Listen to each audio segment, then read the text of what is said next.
له بالحق بشيرا ونذيرا وداعيا إلى الله بإذنه وسراجا منيرا. أما بعد فأعوذ بالله من الشيطان الرجيم. بسم الله الرحمن الرحيم. اقرأ باسم ربك الذي خلق. خلق الإنسان من علق. اقرأ وربك الأكرم. سبحان ربك رب العزة عما يصفون وسلام على المرسلين والحمد لله رب العالمين. اللهم صل على سيدنا ومولانا محمد وعلى آل سيدنا ومولانا محمد أفضل صلواتك بعدد معلوماتك وبارك وسلم ثم صل عليه.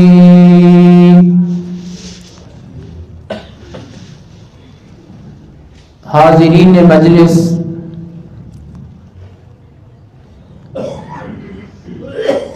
آج کا یہ خوبصورت پروگرام ایک گھرانے کے لیے نہیں بلکہ ایک خاندان کے لیے خوشی کا اور مسرت کا موقع ہے. ہمارے عزیز حضرت مولانا محمد اسامہ صفی صاحب جو کل ہی درس نظامی کا طویل سفر مکمل کر کے جامعہ سے واپس پہنچے، اللہ رب العزت ان کی عملی زندگی کو بہت ہی برکتوں والا بنا دے. اس موقع پہ میں مبارکباد پیش کروں گا میرے دل کے بہت ہی قریب، جن سے ہمارا تعلق حرمین شریفین کی نسبت سے قائم ہوا. مولانا محمد اسامہ کے والد محترم حافظ محمد صفی اللہ صاحب حفظہ اللہ تعالی، اللہ رب العزت انہیں یہ خوشی مبارک کرے. یہ خاندان، کسی کا تعارف کچھ ہوتا ہے، کسی کا تعارف کیا ہو سکتا ہے، لیکن اس خاندان کا تعارف جو میری نظروں میں، جو میرے ذہن میں آتا ہے، وہ ایک ہی ہے کہ یہ خاندان موحدین کا خاندان ہے. اللہ رب العزت ان کا توحید کے ساتھ یہ محبت کرنا ذریعہ نجات بنا دے. اس مسجد کے خطیب محترم ہمارے روحانی بھائی حضرت مولانا ساجد الرحمان صاحب بھی تشریف فرما ہیں، اور اسی طرح محترم مکرم ہمارے مشفق، ہمارے مہربان، اس خاندان کی ایک نمایاں شخصیت حضرت مولانا شیر محمد عثمانی صاحب حفظہ اللہ تعالی بھی تشریف فرما ہے. بات جو دل میں ہو وہ کرنی چاہیے. ایسے بزرگوں کے سامنے بیان کرنا یقین جانیے بہت مشکل ہوتا ہے کہ جنہوں نے شیخ القرآن اور حضرت سید عنایت اللہ شاہ بخاری جیسی شخصیات کو سنا ہو، ان کے سامنے بیٹھ کے ان سے سبق حاصل کیا ہو، تو ہم جیسے لوگوں کے بیان میں اگر بیٹھیں گے تو وہ ہمارے لیے مشکل ضرور ہوگا. اللہ رب العزت مجھے اس موقع پہ اپنا سبق سنانا آسان فرما دے. حاضرین مجلس، چند باتیں آپ کے سامنے کروں گا، اللہ میرا شرح صدر فرمائے.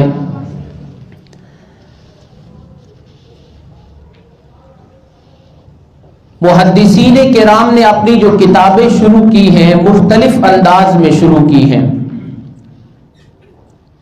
امام ابو داود، آپ نے خطبہ سے تقریروں میں حوالہ سنا ہوگا، حدیث بیان کر کے کہتے ہوں گے کہ ابو داود شریف کی روایت ہے۔ امام نسائی اور امام ترمذی رحمہم اللہ تعالی نے اپنی کتاب کو کتاب الطہارت سے شروع کیا ہے، کیونکہ عبادات کرنے کے لیے مثلا سب سے بڑی عبادت نماز ہے، تو نماز کے لیے طہارت شرط ہے، انہوں نے اس لیے اس کا ذکر کیا۔ امام مسلم رحمت اللہ علیہ نے اپنی کتاب کو سند سے شروع کیا، کیونکہ جس بات کی سند نہیں اس کی کوئی حیثیت نہیں۔ لیکن ابن ماجہ نے اپنی کتاب کو شروع کیا ہے اتباع سنت سے، اور اس کے بعد صحابہ کرام رضوان اللہ تعالی عنہم اجمعین کے تذکرہ سے۔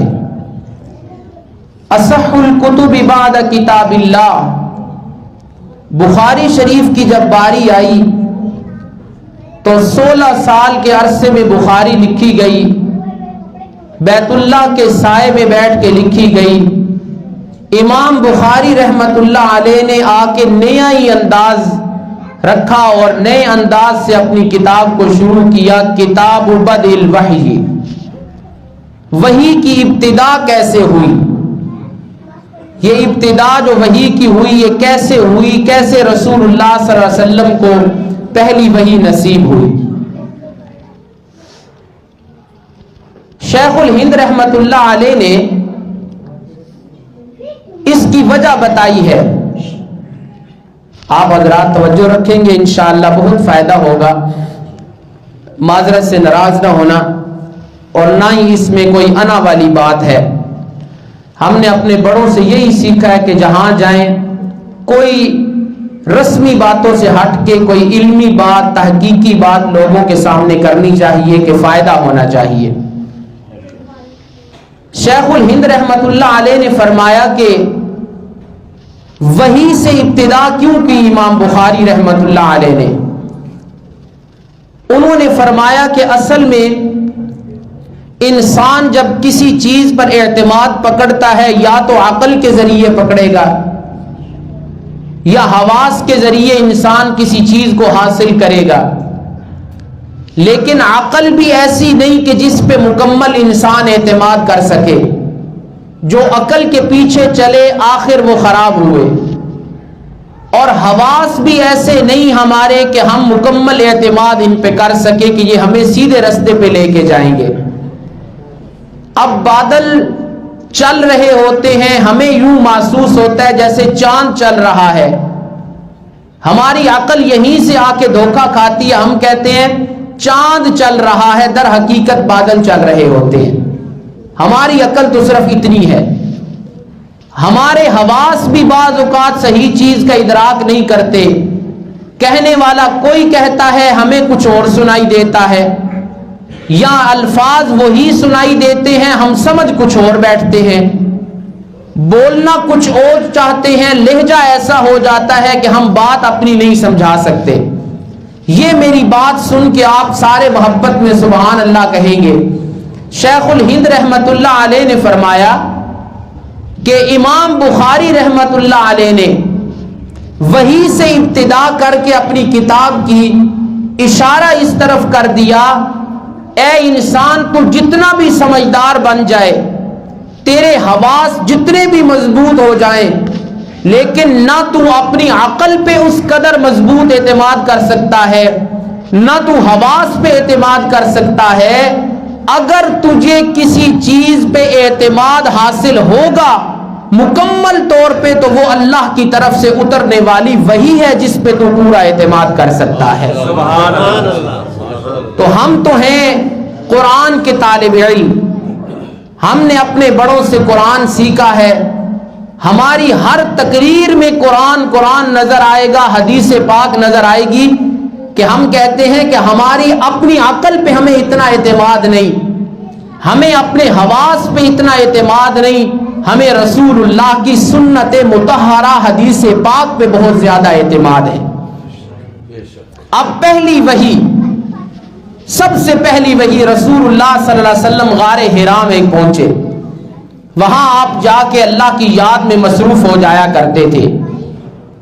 ایک دن جبرائیل امین آئے، آ کے رسول اللہ صلی اللہ علیہ وسلم کو فرمایا اقرا، پڑھیے۔ تو رسول اللہ صلی اللہ علیہ وسلم نے کیا فرمایا؟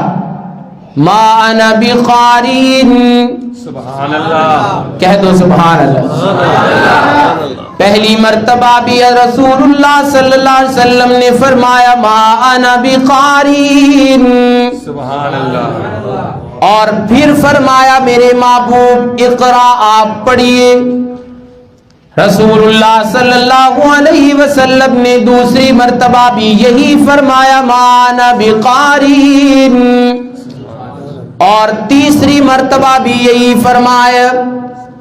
یہاں علماء کرام نے اپنے اپنے ذوق میں اپنی بات ظاہر کی اور لوگوں کے سامنے اپنا ذوق رکھا ہے کہ رسول اللہ صلی اللہ علیہ وسلم نے فرمایا ما انا بقاری، میں پڑھا ہوا نہیں ہوں۔ انہوں نے کہا کہ تینوں جگہ معنی یہی ہے کہ میں پڑھا ہوا نہیں ہوں۔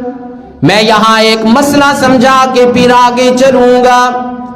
وہ شخصیت کہ کائنات میں مخلوق کے اندر اس جیسا کوئی نہیں، وہ اگر کہہ رہا ہے نا ما انا بقاری، میں پڑھا ہوا نہیں ہوں، مجھے ضرورت ہے کہ علم مجھے مل جائے، جو کسی چیز کا محتاج ہو جائے، جو مستغنی نہ ہو ضروریات سے، وہ حاجت روا مشکل کشا نہیں۔ حاجت روا مشکل کشا صرف کون ہے؟ اللہ کی ذات ہے۔ اب سنیے گا، لیکن ایک محدث نے اپنا ذوق بیان کیا، انہوں نے فرمایا یہ 3 دفعہ جو رسول اللہ صلی اللہ علیہ وسلم نے فرمایا ما انا بقاری، تینوں مرتبہ معنی مختلف۔ پہلی مرتبہ رسول اللہ نے فرمایا ما انا بقاری، میں پڑھا ہوا نہیں ہوں۔ دوسری مرتبہ فرمایا ما انا بقاری، یہ ما استفہامیہ ہے، کیا پڑھوں؟ تیسری مرتبہ فرمایا ما انا بقاری، یہ ما کیفا کے معنی میں اب معنی کروں گا، ذرا سن لینا۔ پہلی مرتبہ فرمایا میں پڑھا ہوا نہیں ہوں، کیا پڑھوں اور مجھے یہ بھی بتانا کیسے پڑھوں تاکہ میں امت کو صحیح سمجھا سکوں۔ حقیقت میں یہ مقصود۔ اب حضرت جبرائیل امین نے رسول اللہ صلی اللہ علیہ وسلم کو اپنے سینے سے لگایا، فغطنی حتی بلغ من الجہد، رسول اللہ صلی اللہ علیہ وسلم نے فرمایا مجھے جبرائیل امین نے اپنے سینے کے ساتھ 3 دفعہ زور سے دبایا۔ اب یہاں پر بھی میں خاموش نہیں رہوں گا، ناراض نہ ہونا، میں فخر تکبر میں نہیں بات کرنے لگا، خدا میری زبان سے سچ بلوائے۔ اگر ہم نے اپنے اکابرین سے قرآن کو سمجھائے نا تو دوستو ہم نے اپنے بڑوں سے حدیث کو بھی سمجھائے۔ اب یہاں پر 3 دفعہ جو حضرت جبرائیل امین نے رسول اللہ کو سینے کے ساتھ لگا کے دبایا، اس کی کیا وجہ ہے؟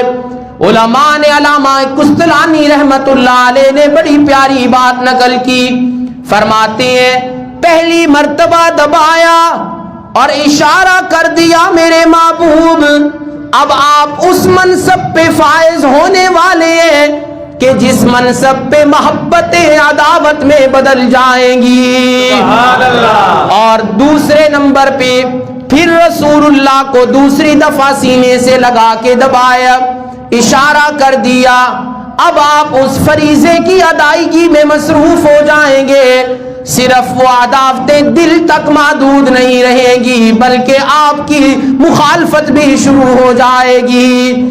اور تیسری مرتبہ رسول اللہ کو سینے کے ساتھ لگا کے جبرائیل امین نے دبایا، اشارہ کر دیا محبوب اگر محبتیں عداوت میں بدلیں گی، مخالفتیں شروع ہو جائیں گی تو تیسری دفعہ دبانے کا مقصد یہ ہے لوگ توحید کی وجہ سے آپ کے اتنے دشمن بنیں گے کہ آپ کے خلاف قتل کی سازش بھی شروع ہو جائے گی، ہے نا؟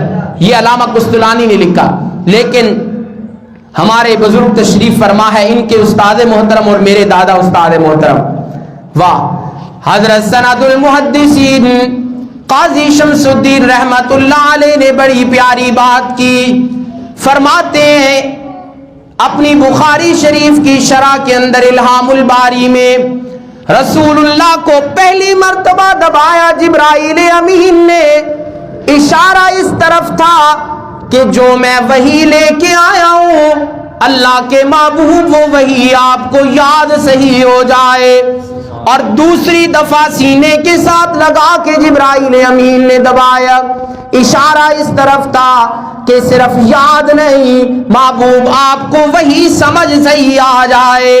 اور تیسری مرتبہ جب سینے سے لگا کے دبایا تو اشارہ کر دیا جب یاد صحیح ہو جائے، سمجھ صحیح آ جائے تو پھر آخری کام اور سب سے بڑا کام کہ تاکہ میرے محبوب آپ کے لیے قرآن کی، توحید کی، شریعت کی تبلیغ کرنا آسان ہو جائے۔ سبحان اللہ۔ اب بتاؤ مجھے رسول اللہ صلی اللہ علیہ وسلم سے بڑا مبلغ ہے؟ نہیں، یہ وحی کی ابتدا شروع ہو رہی ہے۔ بس میرا آج ذوق بنا، میں نے کہا بخاری شریف آخری حدیث کے حوالے سے گفتگو والد محترم کر دیں گے، پہلی وحی کے حوالے سے میں چند باتیں آپ کے سامنے رکھ دوں۔ تو اب پھر جبرائیل امین نے جب 3 دفعہ لگا کے دبایا نا، ہمارے علماء نے یہاں ایک اور تصوف کے رنگ میں بات کی۔ یہ مشہور ہے، ہمارے جماعت کے بانی مولانا حسین علی الوانی رحمت اللہ علیہ، وہ بھی کسی کو اپنے سینے سے لگا کے جب دباتے تھے نا تو اس کے تصوف کے سلاسل جاری ہو جاتے تھے۔ یہ کیا مقصود ہے یہاں سے؟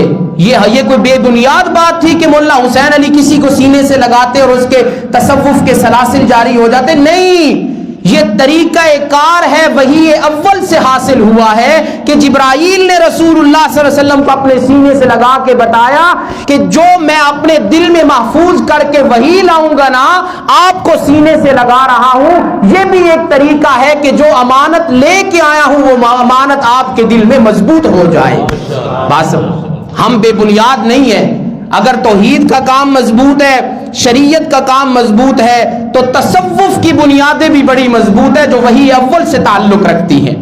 اب سمجھیے گا ذرا بات، اب رسول اللہ نے تبلیغ کی، اب پھر جبرائیل امین نے جب 3 دفعہ دبایا، تاثیر اتحادی اسے کہا جاتا ہے کہ جو میں لے کے آیا ہوں مکمل طور پہ آپ کے دل پہ اس کا اثر ہو جائے۔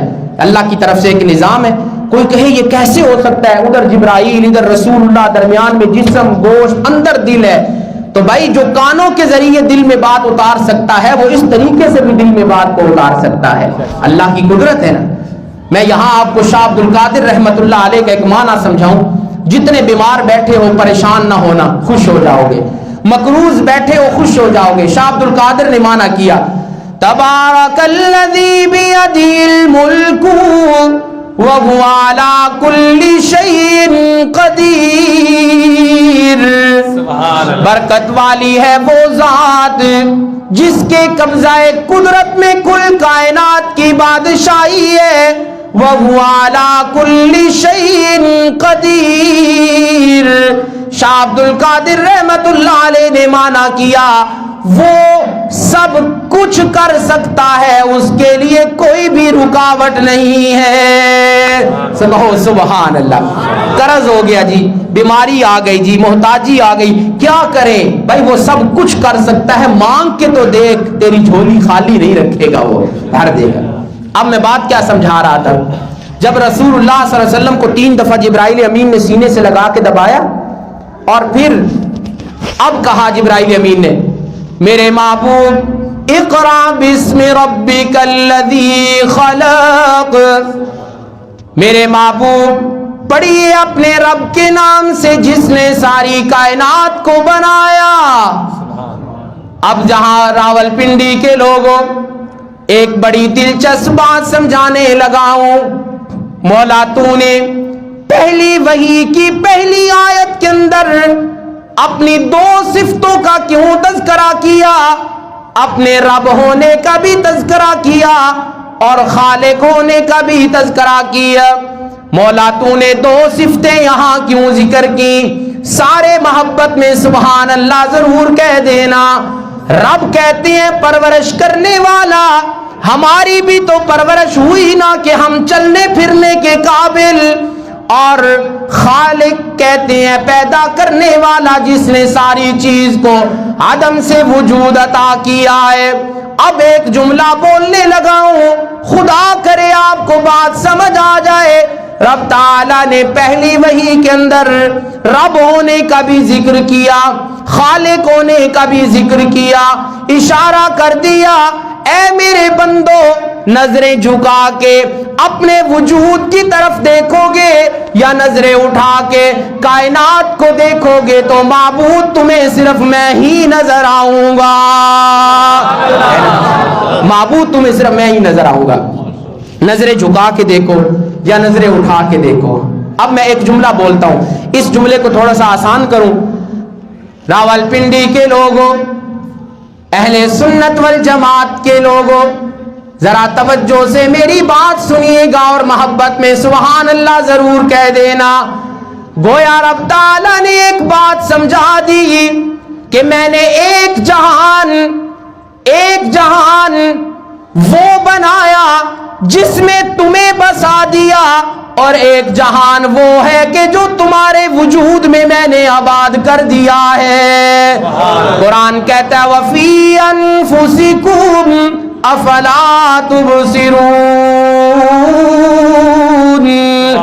اگر تمہیں کائنات کے اندر پہاڑ نظر آتے ہیں، نہریں نظر آتی ہیں، چلتا ہوا پانی نظر آتا ہے، جنگلات میں تمہیں درخت نظر آتے ہیں، تو کوئی مسئلہ نہیں۔ وَفِي أَنفُسِكُمْ ایک جہان وہ بنایا جس میں تمہیں آباد کر دیا ہے، اور ایک جہان تیرے وجود میں بھی میں نے بنایا ہے نا۔ مولا ادھر بڑے بڑے مضبوط پہاڑ ہیں، ہمارے وجود میں کیا ہے؟ رب کہتے ہیں اپنے سر کی مضبوط ہڈی کو تو دیکھنا، یہ پہاڑوں کی عکاسی کرتی ہے۔ مولا ہمیں دنیا کے اندر نہریں نظر آتی ہیں، رب نے فرمایا اپنے وجود میں رگوں کو دیکھنا۔ مولا ادھر پانی نظر آتا ہے، رب فرماتے ہیں ادھر تیری رگوں میں نے خون چلا دیا ہے۔ وَفِي أَنفُسِكُمْ أَفَلَا تُبْصِرُونَ نظریں اٹھا کے دیکھو گے تب بھی تمہیں معبود میں نظر آؤں گا، نظریں جھکا کے وجود میں دیکھو گے تو تمہیں معبود میں ہی نظر آؤں گا۔ کہو سبحان اللہ۔ سبحان اقرا بسم ربک الذی خلق۔ اب ہو سکتا تھا کہ میں آیت پڑھ کے گزر جاتا، لیکن نہیں، قرآن کی ایک ایک آیت میں ذرا غوطہ زن ہو کے تو دیکھو نا کیا کیا اللہ نے وہاں موتی ہمارے لیے رکھے ہیں ہدایت کے۔ فرمایا اقرا بسم ربک الذی خلق خلق الانسان من علق اقرا وربک الاکرم۔ سبحان اللہ۔ میرا تو گلا خراب ہے، آپ کا تو نہیں خراب نا؟ تو کہہ دو سبحان اللہ۔ خراب گلے کے ساتھ بھی میں انشاءاللہ اپنا وقت ضرور پورا کروں گا۔ اب سنیے گا، رب تعالیٰ نے جبرائیل امین کو کہا جبرائیل جائیے ذرا مدنی کریم کی خدمت عالیہ میں اور ان سے کہیے نا اقرا بسم ربک الذی خلق، اپنے رب کے نام سے شروع کیجئے نا۔ یا اللہ تو نے نام کا کیوں ذکر کیا؟ رب تعالیٰ نے سورہ رحمان کی آخری آیت میں مسئلہ سمجھایا، فرمایا تبارک اسم ربک ذی الجلال والاکرام۔ اگر میری ذات برکتیں دینے والی ہے نا تو اقرا بسم ربک الذی خلق، کوئی بھی اچھا کام رب کا نام لے کے شروع کرنا، وہ رب تعالیٰ تمہیں برکتیں ضرور عطا کرے گا۔ کہو سبحان اللہ سبحان اللہ۔ اب یہاں پہ ایک اور بڑی گہری بات سمجھاؤں گا۔ یا اللہ تو نے یہاں خلق کا ذکر کیا، اپنے خالق ہونے کا ذکر کیا، جی خالق۔ یا اللہ اس کی کوئی شاہکار تو دکھا۔ آئیے قرآن کریم سورہ انفطار میں رب تعالیٰ نے فرمایا یا ایھا الانسان ما غرک بربک الکریم الذی خلقک، سننا دوستو سننا ذرا، الذی خلقک فسواک فعدلک، رب تعالیٰ کون ہے؟ بڑی عزت والا ہے، بڑا رحم کرنے والا ہے، جس نے تجھے پیدا کیا، فسواک، پھر جہاں جہاں جو چیز مناسب تھی وہیں پہ اللہ نے رکھی ہے۔ ناک اگر ماتھے پہ ہوتا تو اچھا نہ لگتا، آنکھیں ماتھے پہ ہوتی تو پیاری نہ لگتی، کان سر پہ ہوتے تو پیارے نہ لگتے۔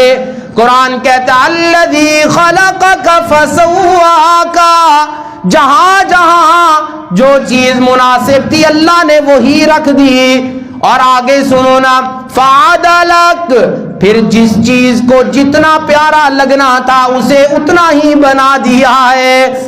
ہمارے بازو پہ جتنا گوشت مناسب تھا اللہ نے اتنا گوشت چڑھایا، ہماری انگلیوں پہ جتنا گوشت مناسب تھا اللہ نے اتنا چڑھایا۔ لیکن ایک سوال پیدا ہوتا ہے، سنو گے یہ سوال، لیکن اس سوال کی جواب جب دوں گا نا کافیہ کے انداز میں، علماء بیٹھے ہیں طلباء کرام، خود ہی سوال خود ہی جواب، تو سبحان اللہ آپ نے کہنی۔ آپ کے ذمہ ایک کام ہے، کیا کہو گے؟ سبحان اللہ، محبت سے کہنا سبحان اللہ۔ کیا؟ یا اللہ تو نے سب کو بنایا، سب کی تو نے ناک ایک جگہ پہ، سب کی آنکھیں تو نے ایک جگہ پہ، مولا سب کا ماتھا ایک ہی جگہ پہ، سب کے کان ایک جگہ پہ، یا اللہ کروڑوں لوگ آپس میں مل جل جائیں گے، کیسے پہچان ہوگی؟ رب تعالیٰ نے فرمایا فی ای صورت ما شاء رکبک، میں سب کے ناک اسی جگہ پہ رکھوں گا، سب کی آنکھیں اسی جگہ پہ رکھوں گا، سب کے ہونٹ اور ماتھا اسی جگہ پہ رکھوں گا، لیکن فی ای صورت ما شاء رکبک، کروڑوں کو جمع کر لے کسی کی شکل کو ملنے بھی نہیں دوں گا۔ یہ کس کی ذات ہے؟ یہ کس کی ذات ہے؟ تو پھر سجدے غیروں کے، برکتیں کسی اور جگہ سے، ہاں پھر اولاد کسی اور جگہ سے نہیں، پھر مشکلات کا حل کرنے والا کون ہے؟ پھر مصائب سے نکالنے والا کون ہے؟ قرض کی دلدل میں پھنس جاؤ تو نکالنے والا کون ہے؟ بیماری کی دلدل سے نکالنے والا کون ہے؟ اللہ کی ذات ہے۔ فرمایا فی ای صورت ما شاء رکبک، سب کے ایک ہی جگہ ایک ہی طرح شکل بناؤں گا۔ اور اگلا جملہ بولوں تو محبت میں سبحان اللہ کہنا، گویا رب تعالیٰ ذرا جلالانہ انداز میں کہنا چاہتے ہیں فی ای صورت ما شاء رکبک، اگر ایک طرح بنا کر سب کی شکلیں ملا جلا دوں تو پھر مجھے خدا کون کہے گا؟ پھر مجھے معبود کون کہے گا؟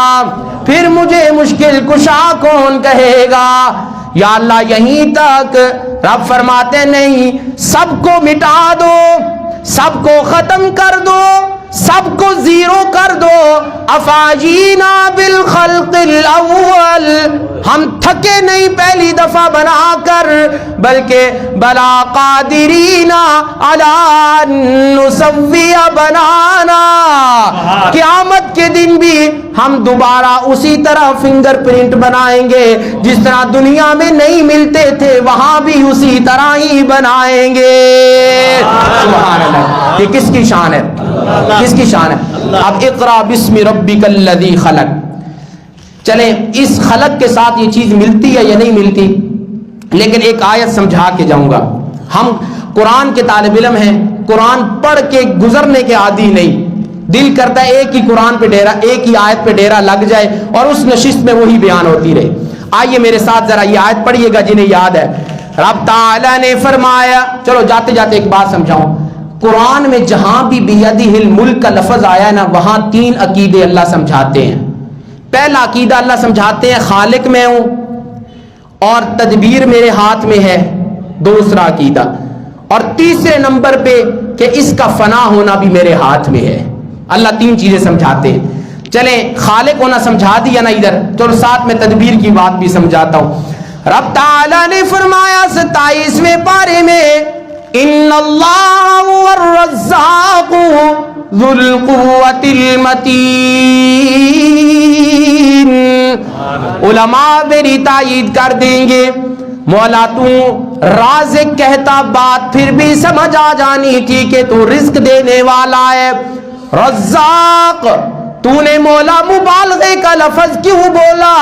ذرا پڑھو رازق کہو، اب کہو رزاق، ذرا مبالغہ لگ رہا ہے نا، ذرا تھوڑا سا محسوس ہو رہا ہے کہ یہ رازق سے ذرا بھاری ہے، بھاری بئی معنی مفہوم کے لحاظ سے۔ اب سمجھیے گا ذرا دوستو، یہ والی بات بھی جب میں پوری کروں تو سبحان اللہ چاہیے مجھے، کہیں گے انشاءاللہ۔ رب تعالیٰ نے فرمایا ان اللہ هو الرزاق، میں رازق تو ہوں نا، رازق کا معنی رزق دینے والا۔ مولا تو نے یہاں پر رزاق کیوں کہہ دیا، مبالغے کا لفظ کیوں بولا؟ رب تعالیٰ فرماتے ہیں میرے پاس تمہارے لیے رزق اتنا وافر مقدار میں ہے، رزاق تو نہ لینا چاہے پھر بھی میں تجھے دے کے رہوں گا، ہے نا؟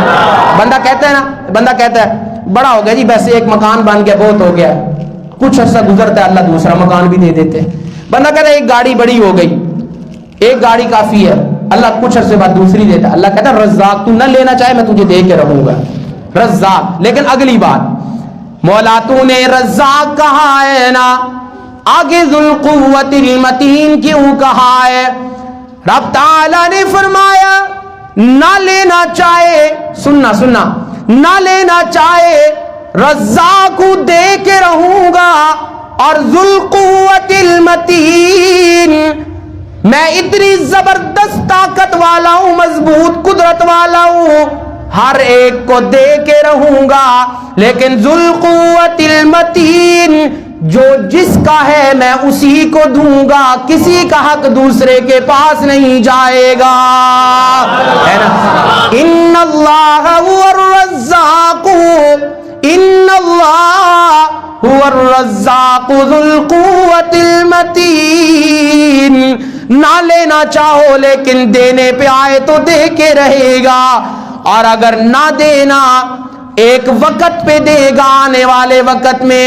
رب کہتے ہیں ذو القوت المتین، سنبھال کے رکھوں گا تیرے نام کا جو دانا ہے نا، دوسرے کے منہ میں نہیں جانے دوں گا، ہے نا؟ ابھی جو پانی پیا میں نے اپنے محترم کے گھر آ کے، وہ پانی ذو القوت المتین وہ میرا ہی تھا، وہ پانی کے قطرے میں نہیں پینے تھے، وہ میرا حق تھا اس پہ۔ بعض اوقات مجھے بتاؤ دشمنیاں ہوتی ہیں کہ نہیں ہوتی؟ ایک دوسرے کے گھروں میں آنا جانا بند ہوتا ہے کہ نہیں ہوتا؟ لیکن کچھ عرصے بعد صلح ہوئی، پھر دوسروں کے اسی گھر میں جا کے جہاں جانا بند ہو گیا تھا کھاتا پیتا ہے کہ نہیں؟ رب تعالیٰ فرماتے ہیں ان اللہ هو الرزاق ذو القوت المتین، یہ کسی انسان نے تیرا جانا بند کیا تھا، تو سمجھتا تھا اس گھر کا پانی بھی نہیں پیوں گا، لیکن ذو القوت المتین میں جب تجھے دینے پہ آؤں نا، میں دشمنیوں کے گھروں میں صلح کرا کر تیرا رزق وہاں بھی تجھے پہنچاؤں گا، ہے نا؟ یہ کس کی قدرت ہے؟ آگے چلیے اب دوسری آیت پہ آئیے، فرمایا خلق الانسان من علق، وہی اول چل رہی ہے نا، اقرا بسم ربک الذی خلق، خلق الانسان من علق۔ رب تعالیٰ نے فرمایا پہلی وحی کے اندر فرمایا خلق الانسان من علق، میں نے انسان کو لوتھڑے سے بنایا۔ آؤ نظرہ 18ویں پارے کی سیر کراتا ہوں، ثم خلقنا النطفة علقة فخلقنا العلقة مضغة فخلقنا المضغة عظاما فكسونا العظام لحما ثم انشأناه خلقا آخر. کس نے بنایا ہے؟ کس نے بنایا؟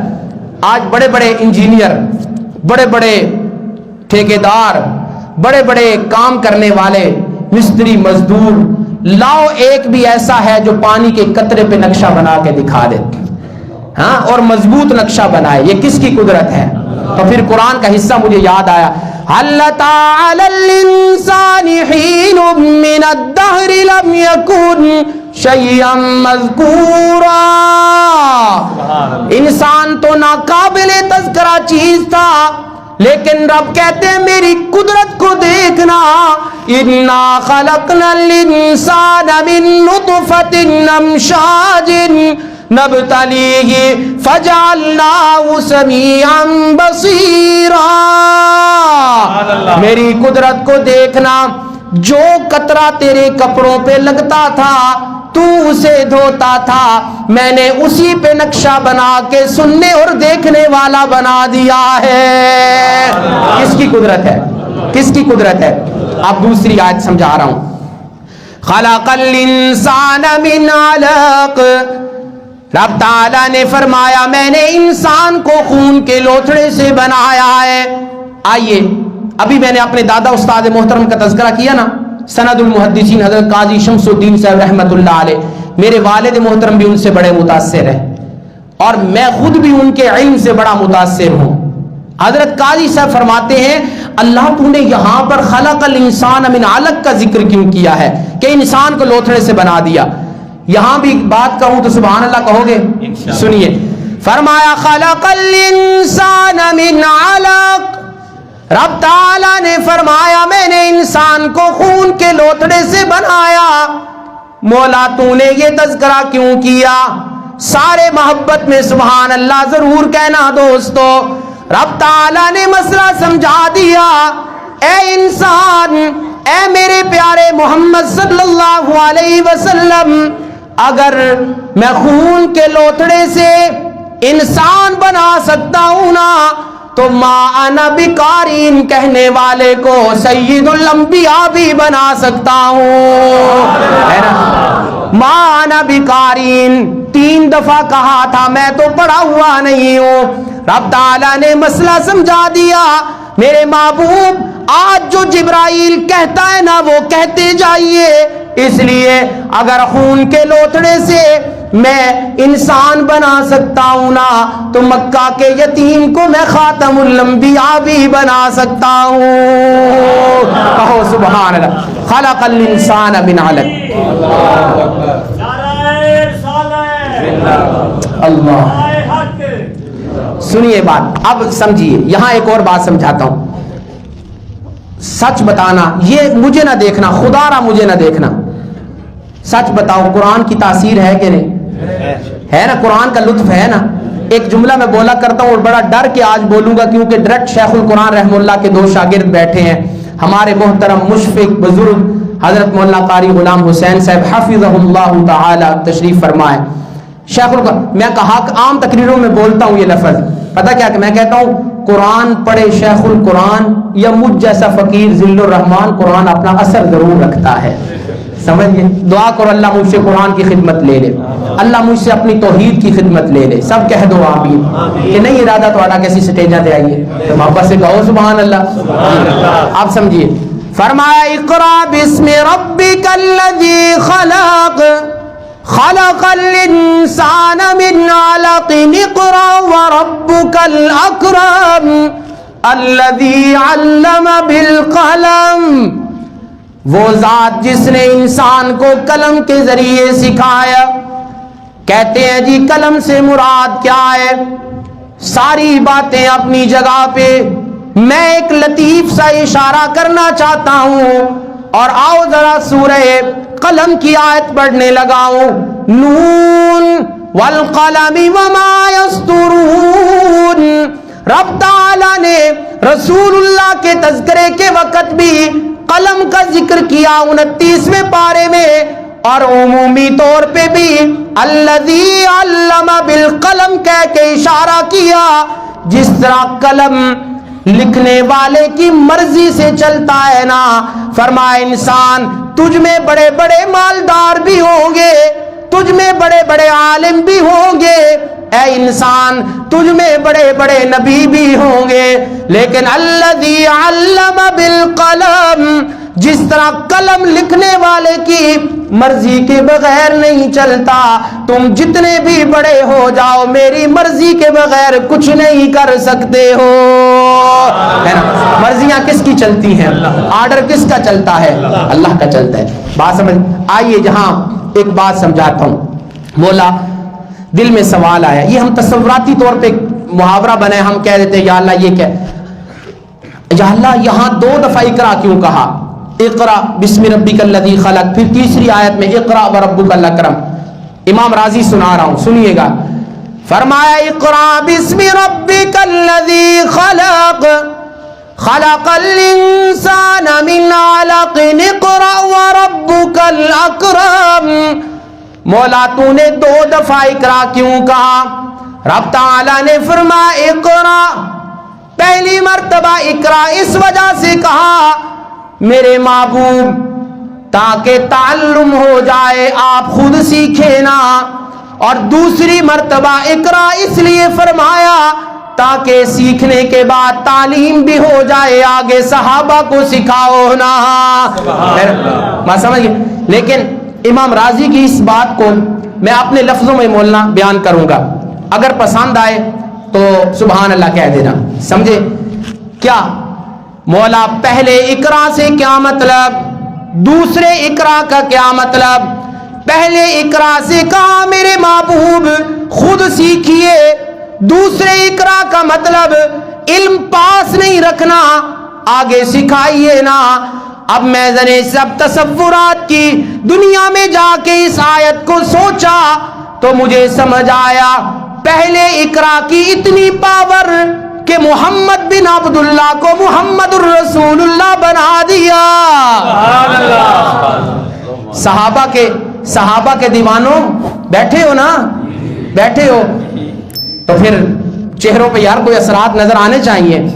اب ایک جملہ بولنے لگا ہوں، پہلے اقرا میں رب نے اتنی پاور رکھی ہے، اتنی پاور کہ محمد بن عبداللہ سے محمد الرسول اللہ ہو گئے، اور دوسرے اقرا میں اتنی پاور اللہ نے رکھی ہے کہ ابو بکر صدیق بننے لگ گیا ہے، عمر فاروق بننے لگ گیا ہے، عثمان ذو النورین بن گیا ہے، حضرت علی حیدر کرار بن گئے ہیں، حسن و حسین جنت کی خوشبو مہکنے لگتی ہے۔ اور اگلی بات سننا ذرا، میں اس مسئلے میں بہت حساس ہوں جو ابھی کہنے والا ہوں، لیکن خاموش نہ رہنا، محبت میں سبحان اللہ کہنا۔ پہلے اقرا میں اتنی پاور، محمد بن عبداللہ کو محمد الرسول اللہ بنایا، اور دوسرے اقرا میں اتنی پاور، ابو سفیان کے گھر میں پیدا ہونے والے معاویہ کو کاتب وحی بنا دیا ہے۔ یہ اقرا تکبیر، شان صحابہ، بات سمجھے؟ اقرا بسم ربک الذی خلق، خلق الانسان من علق، اقرا وربک الاکرم۔ پہلے اقرا سے خاتم النبیین بن گئے، اور دوسرے اقرا سے رسول اللہ کی مجلس میں آنے والے رضی اللہ عنہم ورضوا عنہ کا مصداق بن گئے۔ آگے چلو، آگے چلو۔ پہلے اقرا کی اتنی پاور، اقرا بسم ربک الذی خلق، پہلی وحی میں پہلے اقرا کی اتنی پاور کہ راتیں مصلی پہ گزرنے لگی۔ کہو گے سبحان اللہ؟ یہ تشویق کے لیے خاموش ہو جاتا ہوں۔ پہلے اقرا کی اتنی پاور، پہلے اقرا کی اتنی پاور، راتیں مصلی پہ گزرنے لگی، اور مالک الملک کو کہنا پڑا قم اللیل الا قلیلا نصفہ او انقص منہ قلیلا، او زد علیہ ورتل القرآن ترتیلا. ہے نا, پہلے اقرا کی اتنی پاور, اتنا اس میں زور کہ راتیں مصلی پہ گزرنے لگیں, اور دوسرے اقرا کی اتنی پاور. امام رازی نے کہا صحابہ کرام لا یاکلون الطعام للتنعم واللذہ ولا یلبسون للجمال والزینہ. صحابہ کرام جو کھاتے تھے لذت کے لیے نہیں, پہنتے تھے خوبصورتی کے لیے نہیں, پھر کھاتے پیتے کیوں تھے صحابہ کرام؟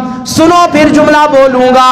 پہلے اقرا میں اتنی پاور, راتیں مصلی پہ گزرنے لگیں, اور دوسرے اقرا کی اتنی پاور, کھانے میں لذت کو سائیڈ پہ کر دیا ہے, پہننے میں خوبصورتی کو صحابہ نے سائیڈ پہ کیا.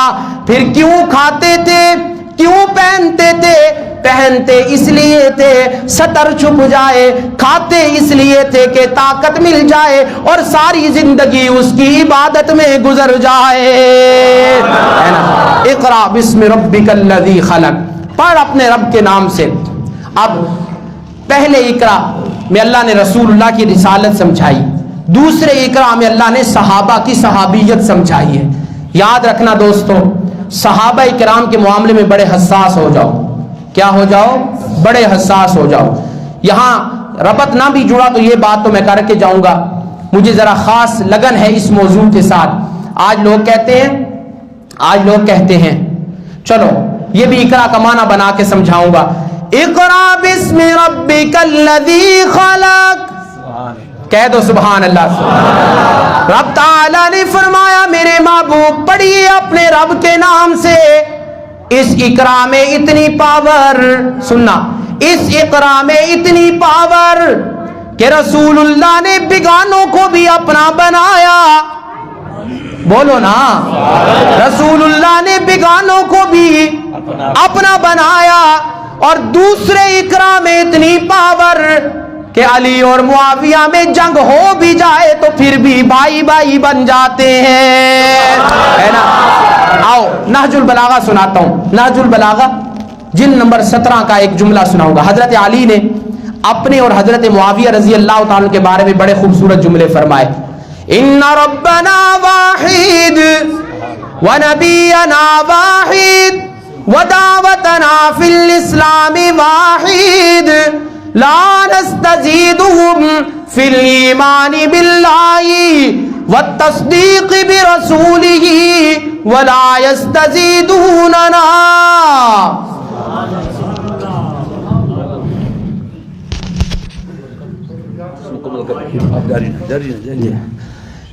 حضرت علی رضی اللہ تعالیٰ عنہ نے فرمایا, محبت میں سبحان اللہ کہنا, صرف یہ جملہ, اس جملے کا ترجمہ سناؤں گا.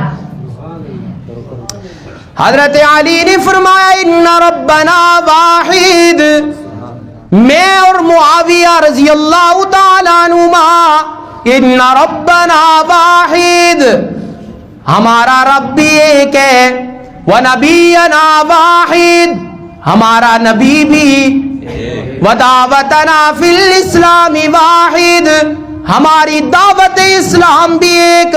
لیکن والد محترم کی موجودگی میں ایک معنی کرنا چاہتا ہوں, اگر ٹھیک ہوا میری اصلاح بھی ہو جائے گی, اطمینان بھی میرا ہو جائے گا.